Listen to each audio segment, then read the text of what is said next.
ئەم ئاەتە قورئانی چیمان پێ دەڵێ؟ ئێستا جەنابە لەوە چێ لە کاتی ئەم پرسیارانەدا ئەم وتانەدا پرسیارێکت بۆ دروست بوو بێ باشە بۆچی خوای گەورە کاتی هاتنی قیامەتی بە هیچ مرۆڤێک نەداوە؟ بۆ وایە؟ بۆچی ئەم ئاەتانی قورئان وامان پێ دەڵێن ئین الله عنده علم الساعة، تەنها خوا خۆی دەزانێت قیامەت کەی دێ و ژیان و ژینگە دەپێچرێتەوە. ئەمە دەرسە. ئەم قورئانەکە هەر ئاەتێکتان خوێندەوە لەسەری بوەستن، بیری لێ بکەنەوە، دەرسی ژیانی لێ وەرگرن. باسی قیامەتە بەڵام باسی ئەم ژیانەیە.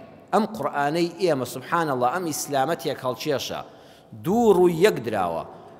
قەت ئەوە نییە کە باسی قیامەتت بۆ دەکا بڵێ دنیا فەرامۆشکە، ئەڵێ کە باسی قیامەتم بۆ کردی جوان بژی، چونکە ئەوەی جوان نەژی قیامەتیشی ئاوەدان نابێ. پێچەوانەی هەموو بیردۆز و ئاینی ترە کە دەڵێ ئەگە دنیا دویست دەبێت قیامەتت نەوێ، ئەگە قیامەتت دویست دەبێت دنیا نەوێ. ئیسلامی ئێمە لە کاتی باسکردنی قیامەتە پێت دەڵێ باش ژیانت جوان بێ. ئێستا سەیری دیقەتی ئەم ئاەتە بدە.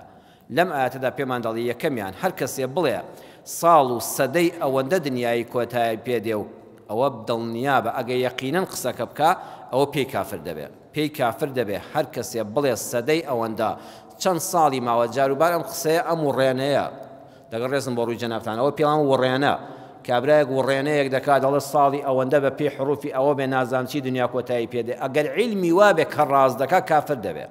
پێچەوانەی نەسی قورئانە تۆش بڕواد وابێ کە ڕاز دەکات تۆش کافر دەبی. ئاگاتان لێبێ لا يعلمها إلا هو، تەواو غەیری ئەڵڵا ئەوە کۆتایی پێهاتەوە زانیاریە. تأتي بغتة، هەر قورئان لە سوورەتی الأعراف دەفەرمێ کتوب پڕیش قیامەت دێ. یعنی ئەوە نییە بڵێ وەڵا وردە و دەستزەوی قڵش دەبێ ئەوانە لە کتوب پڕێکا قیامەت دێ. یەک پارچە گڵۆپێک چۆن دەیکوژێنیەوە ئاوا تەواو ژیان کۆتایی پێدێ. بەغتەتەن زۆر کتوب پڕە هاتنی قیامەت.